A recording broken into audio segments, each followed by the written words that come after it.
Hi, I'm Kelly Patrick, and this is the Resilient Grove. This is our gathering place for honest conversations about healing, resilience, and the courage it takes to grow through life's hardest seasons. Let's take a moment before we begin. I invite you all to join us. Close your eyes and take a deep breath in. And a deep breath out. Make yourself comfortable, and let's get started. Well, Karyn, thank you. We are in your backyard. Yeah. The podcast has gone on the road. You are a student of the studio and a member of our book club, and you have gone through something very tender that most people don't ever get to experience, and that is the loss of your brother by assisted death in California. Mm-hmm. So together we are going to break some stigmas around death and why it's just as important to talk about death as it is to talk about life. So, having said that, what was your reaction when you found out that your brother wanted to choose this route? It was understandable. He'd always been one to be independent, and it was his choice to do it, and I wanted to respect that. It was not going to be a pretty death the way what he had. Mm-hmm. It was going to be very painful. Did he talk about that prior to choosing that? Like, did you get a hint, or just one day you get a phone call and he was like, this is what I decided? Well, I think that the first was the diagnosis. That was the biggest shock for us. Well, you had said that he had been struggling with his health his whole life, really, though. Right, but he had initially gotten Parkinson's, and I was terrified. Parkinson's, if not managed properly, you can die a very unpleasant death. Mm-hmm. Pair that with the lung cancer, pair that with his severe emphysema, his anxiety, that just, it was going to be unpleasant. It was going to be So it was understandable why he chose this route. Absolutely. Yeah. And they had the capability, they had the choice in California. Right. We don't have that option here. We don't have that choice in Ohio. I just want to note that I'm using a rock as a paperweight. I used my water, and then I was like, it's more fitting to use the rock. I think so. So this came from California, from your brother's yard? That came from California. My brother used to lay on the bottom of the rivers and the foothills of California and search for gold. And that rock is formed when a tiny little pebble gets stuck under a great big boulder, a big boulder gets stuck under a huge boulder and it tumbles.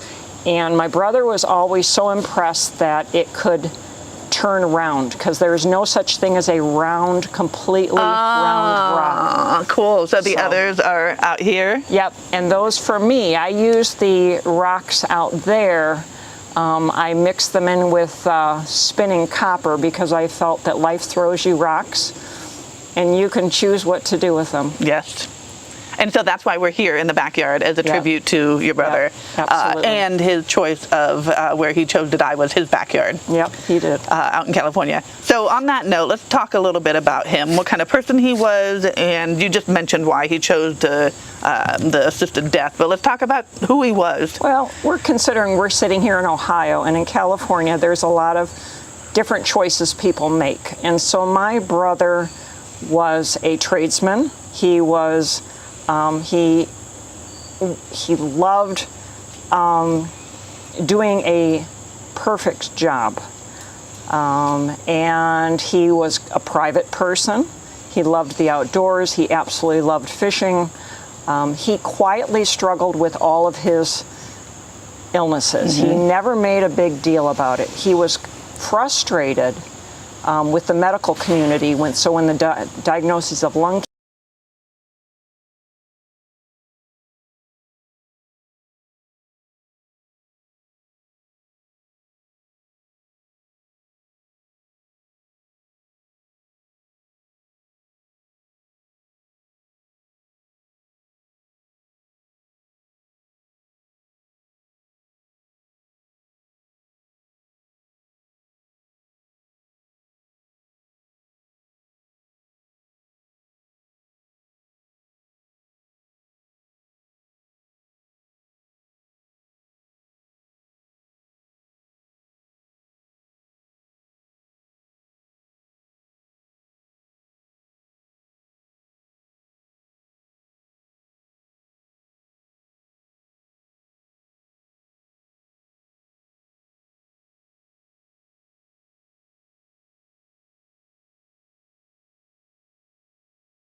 diagnosed? When he got diagnosed, I said, we need to Okay. spend time. We didn't know how long it was going to be.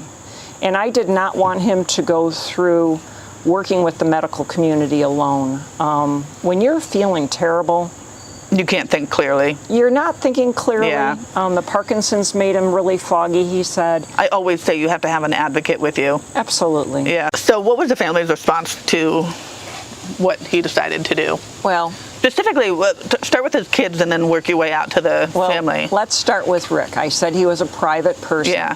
He insisted that the kids were not going to be told. And I struggled with that for Who did he tell that to? You? just your brother? me. Just you? me. And in fact, he didn't tell my brother for maybe a good year and a half. Oh, And then when he did tell him, my brother felt that he wasn't comfortable with that decision, but he respected Rick's decision.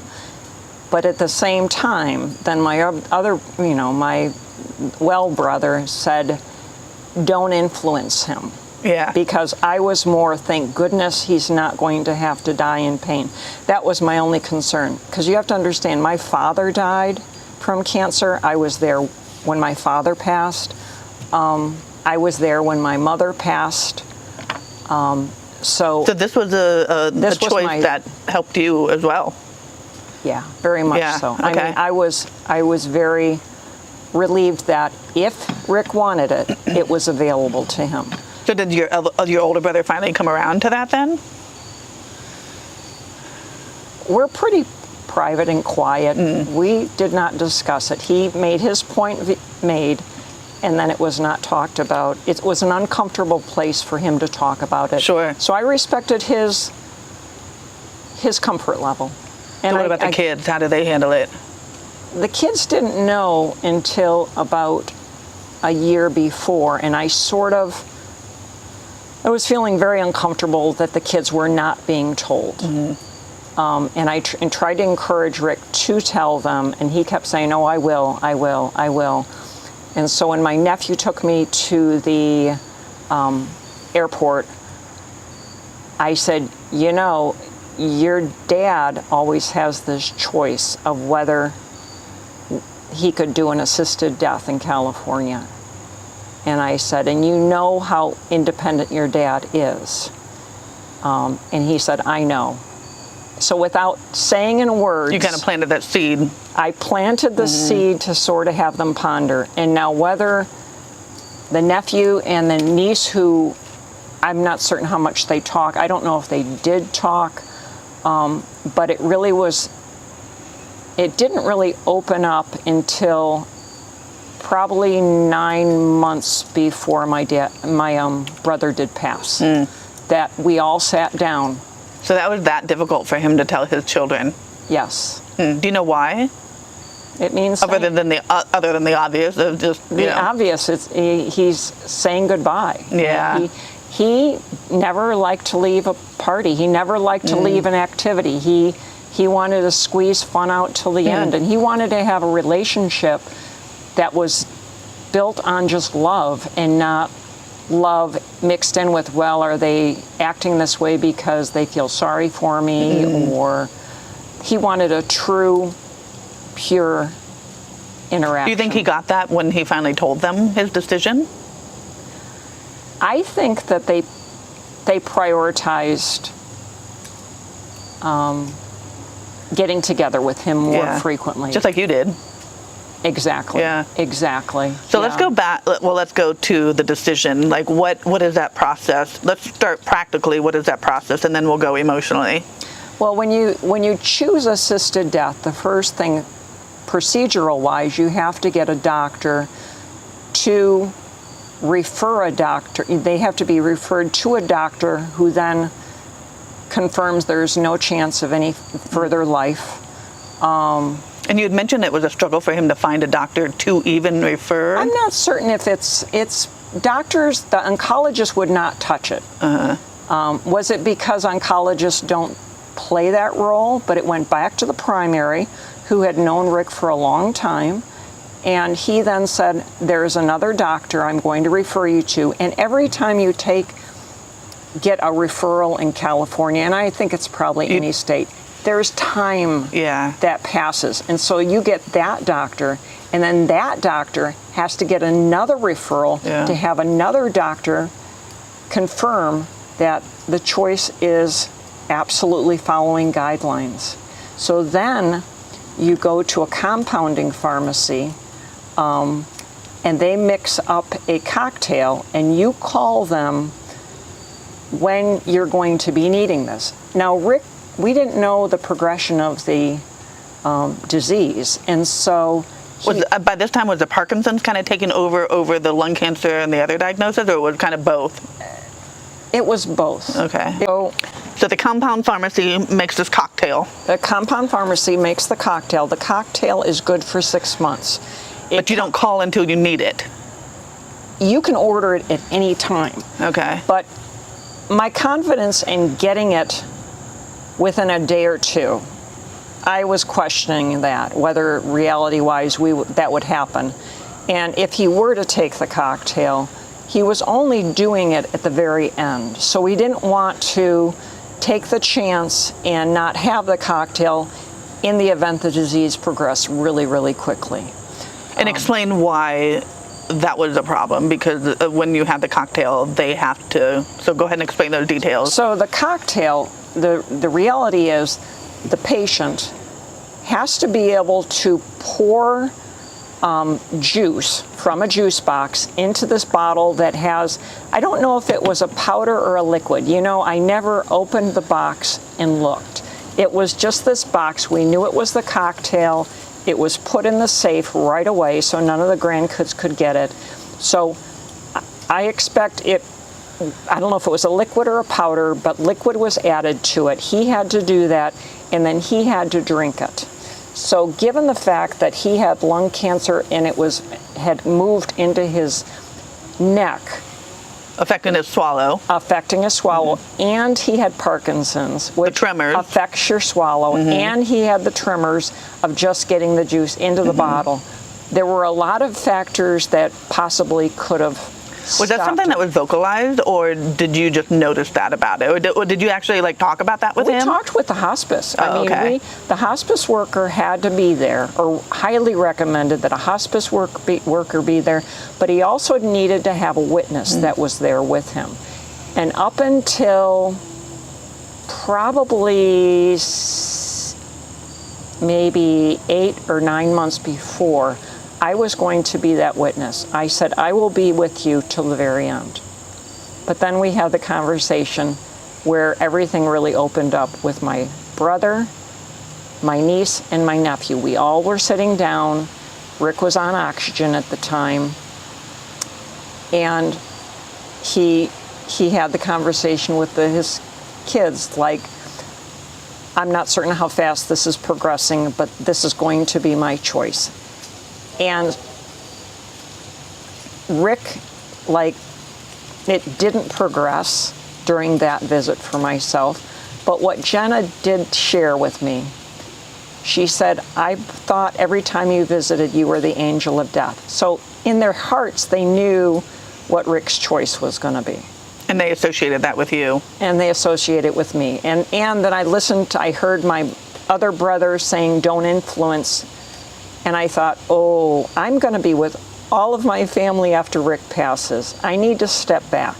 So that's when I started asking Rick. I said, you need to get a witness. I can't. Was he okay with that? Could he understand that? He was quiet. Here's how we do things in our family. So we hear. And then I'd call him and I'd say, well, did you ask that person? No, I'll get to it. You told me that, yeah. Yeah, and he kept doing it. And I said, you understand, I'm not coming out. And you need to get somebody. And when I finally said it, I don't know if he was ready to ask that person, but they did. She was wonderful. She was a home care worker. She had been with people who died. It wasn't a lot to ask of her. So let's talk about the stigma that surrounds assisted death. It's not legal. We don't know how many states it's legal in, but it's not legal in every state. No. So the stigma is typically usually a morality one, an ethical one. From my standpoint, I'm not religious, so I don't know what it is from a Catholic standpoint, but I don't think it's accepted I think how I got, when I shared it, and I didn't share it with a lot of people, I did share it with one person, and they believed that because you didn't suffer as Jesus suffered, that was not right, that Jesus fully intended us to suffer before we die just like he did. And I, as a person who loves animals and have put many to sleep so they wouldn't suffer. You could understand that, yeah. I can't understand how I'd want my brother to suffer when I had the But you were capacity. brought up Catholic, no? Oh, I was very much brought up Catholic. So why didn't you have that dilemma then? Common sense.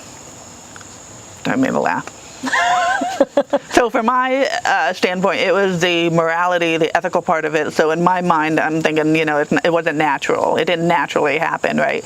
But then when we talked the other day, and just hearing who he was, it made total sense to me. So it became moral for him and for his dynamic and for his journey. So for me, it answered the question of, I understand it now.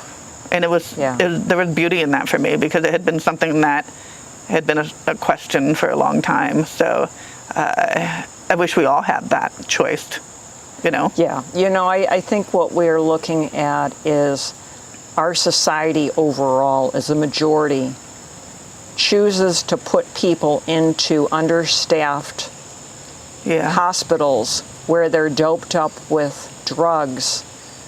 And as one of my nurse friends said, and left alone, and one of my nurse friends said that it goes on all the time, this assisted suicide. The doctor just gives them an extra dose of, and I'm thinking, but that, in doing that, it doesn't allow us to prepare. I'm thinking, we had, just like in our book, the character, Maury, was able to guide his life how he wanted it till the very end.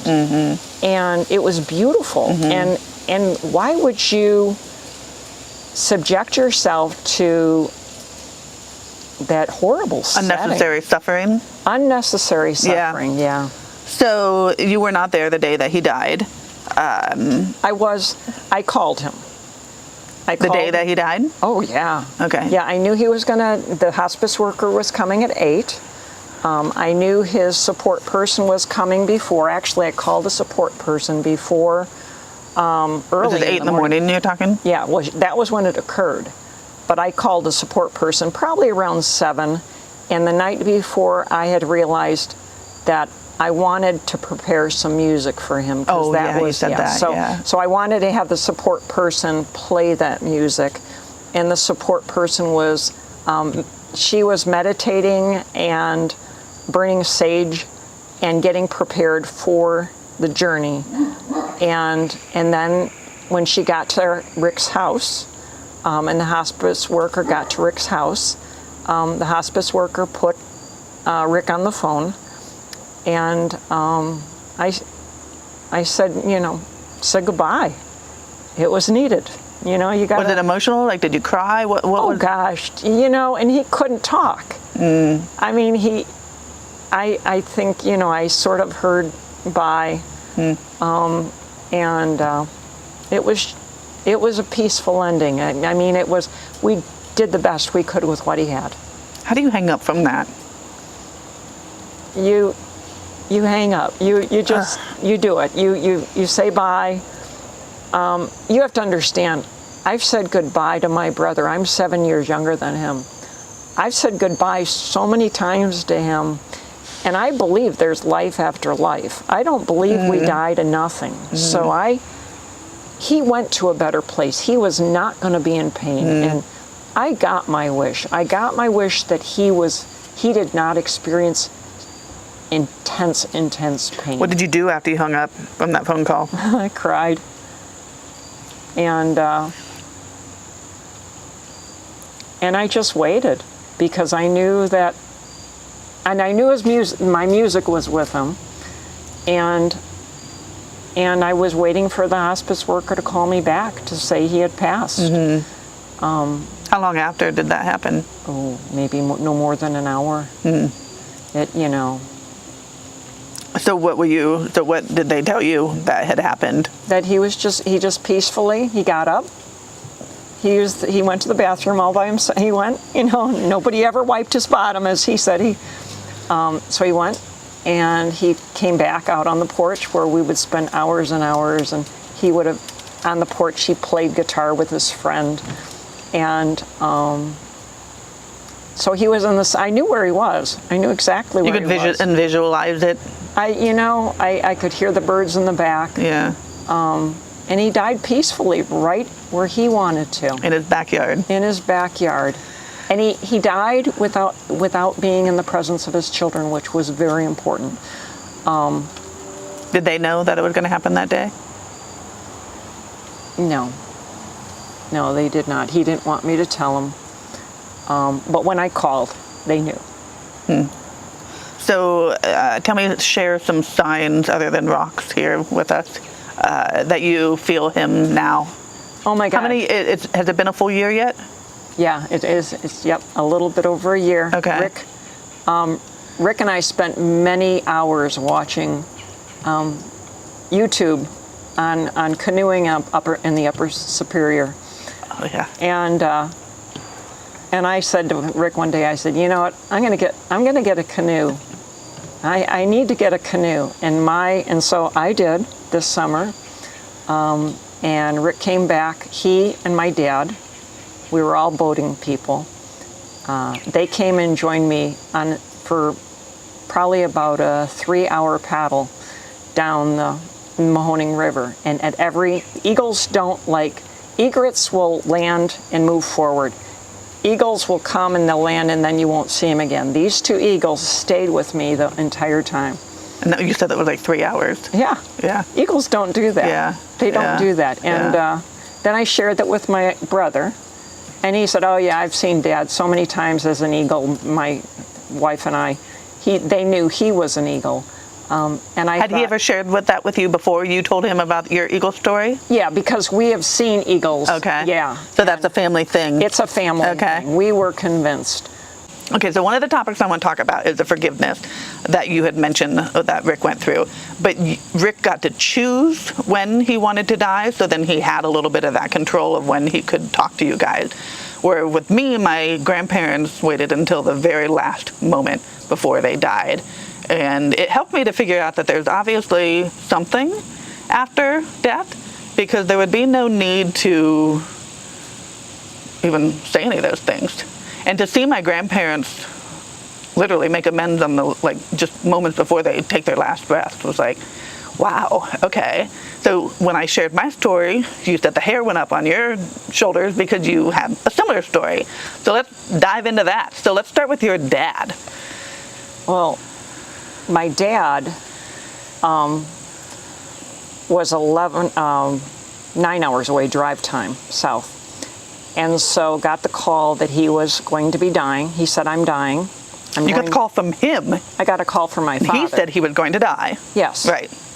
And he had prostate cancer. And the doctor had said he would have many years, and my dad said, no, I'm going to die in 6 months. And so I had spent many times going down there as well. But the day that he called was the day before my daughter graduated. So we went down. I did the graduation. We went down, drove down, and came into an empty house. And I totally thought he was going to be... Oh, and I had the conversation with him. We said goodbye. And on the phone. I hate goodbyes. Mm-hmm. Anyway, so he was on the phone. So yes, and then I'm driving down and I'm fully expecting... Did I make it in time? Did I not make it in time? And the house was really quiet, but they were all in Dad's room, in the room that they had set up for my father. And he wasn't conscious anymore. And so we spent 4 days where everybody took a role. So I took the role of administering morphine, which is the hospice way. My brother played the guitar. My other brother stayed with my mom, who was finding it very, very hard. So they would move in and out of the room, and I would make tea. And so we had like 3.5 days to like coalesce as a family and to support each other. And throughout that time, he was not awake, didn't talk? No, he's not conscious at all. Okay. So then it was like, I don't know, mid-morning, and I was holding Dad's hand, and Rick was playing Freight Train, which is an old folk song by Elizabeth Colton, which is talking about going to heaven and meeting all these people in heaven. And so I was sort of tweaking the words, and I was really believing that Dad, might be meeting people.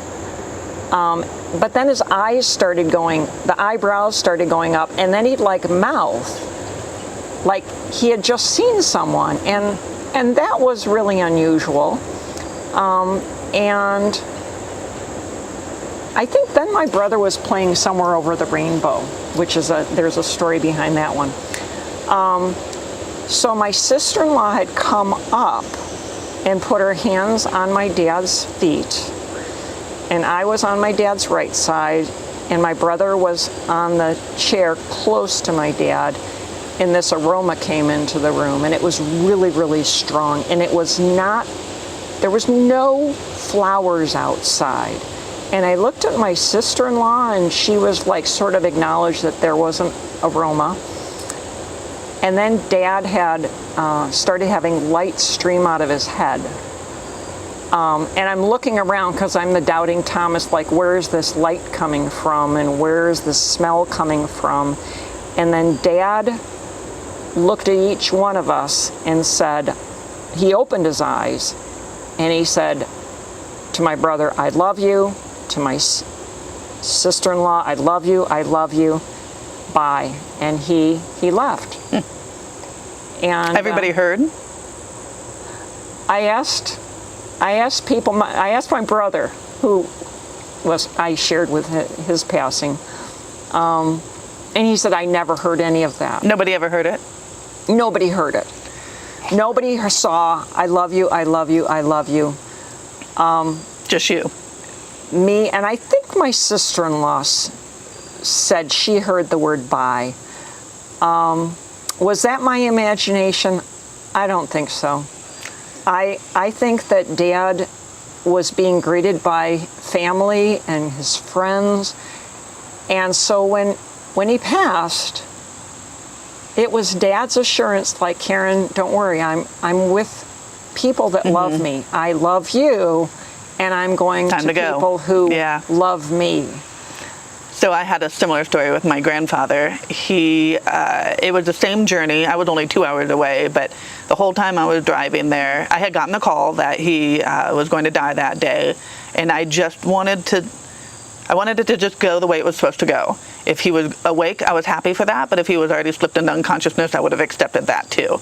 So when I got there, he was still awake. So they were setting my kids up in the hallway. I went into his room, and it was just me and him, and he wanted a cold washcloth. So I'm in the bathroom getting the washcloth ready, and he says, how did I get to this point? And at that time of my life, I was just like, you're 92. I mean, like, that's a long time, man, right? He didn't mean that. He was like, how did I get to that point where nobody loved him? He was a negative man. Nobody was there. I was the only one that was there. He had burnt bridges with everybody. So after that, he slipped into an unconscious sleep. He would grip our hands every once in a while, so I knew he was there, but he didn't talk. So at some point I said, let's call Grandma and tell her that he's going to pass away. And my mom was like, no, I don't want to upset her. And I said, she needs to say goodbye to her husband. They hadn't seen each other by this point in like 3 years because my parents had separated them in different facilities. So I get my grandmother on the phone, and I'm in the bed with my grandpa. The hospital bed's large. And so I tell my grandma, I said, I'm here with Grandpa. He's not doing well. I'm going to, put the phone by his ear. And she says, hi, Wayne, I'm sorry you're not feeling well. And she says, I don't even really know what she said. And he opens his eyes, and he says, I love you. And I was mid-30s. I had never heard this man say I love you to anybody. He was very, very negative, very abusive that way. So for me to hear him say I love you to my grandmother, I was like looking around going, what? nobody else heard it. In fact, they went so far to say that I made it up. Now, there was a hospice nurse back here. My mother was sitting here. Nobody heard it but me. What? Is it?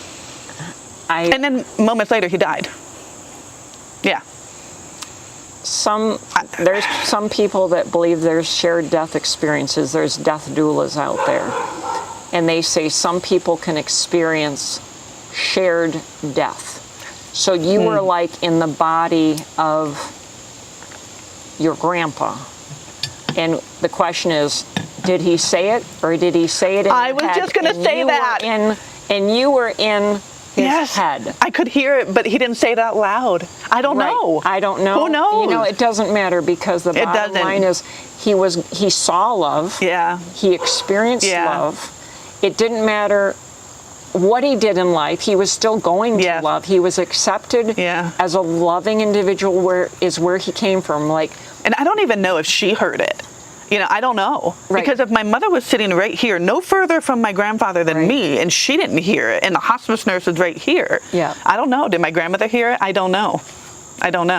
But when you told me your story and we had a similar story, I was like, you just can't make this stuff up. No, you cannot make it up.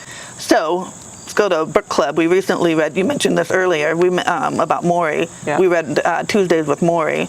And I cried throughout the whole book, by the way. But at the end of the book, the author talked about how he had pitched that idea for the book to many publishers, and they turned him down because nobody talks about death. And his book is millions, and 25 some years old, been made into a movie. He's a famous author now. People do want to talk about this stuff. It's scary. And so they're happy when somebody does talk about it so that it just breaks that stigma like we talk about. So what was my question? Let's talk about why culture avoids death. Is it because it's just too scary? Because it's unknown, we don't know. I think it's like talking about, I think society looks as dying as failure. And if we talk about failure, we'll stop trying. Karyn, interesting. That's my belief is they don't want to. Maybe they want to respect privacy. Some people, but I think it's the failure from the medical community. It's a failure, but. They couldn't save this person. That person died. We couldn't save him. But the thing is that they take the oath of do no harm. And if you were to look at how my father, his last treatment, which will not be gotten into now, it was the most cruel thing anybody could ask a patient to have done to them. And yet this doctor was so dead set on trying to prove his belief that George was going to last a couple years. The thing was, when someone knows they're dying and they know it in their heart, there's some people that know it. They're not depressed. They're not giving up. They just know that they're at the end of their journey. They should be allowed to. What a layer that I really never have considered, where death is viewed as a failure, and I totally see that now. I cannot unsee this now. Yeah, I think it is. So the reason why society avoids it is because you don't want to talk about your mistakes and your mess ups. Yeah, but the piece is that it's a birth. It's a birth?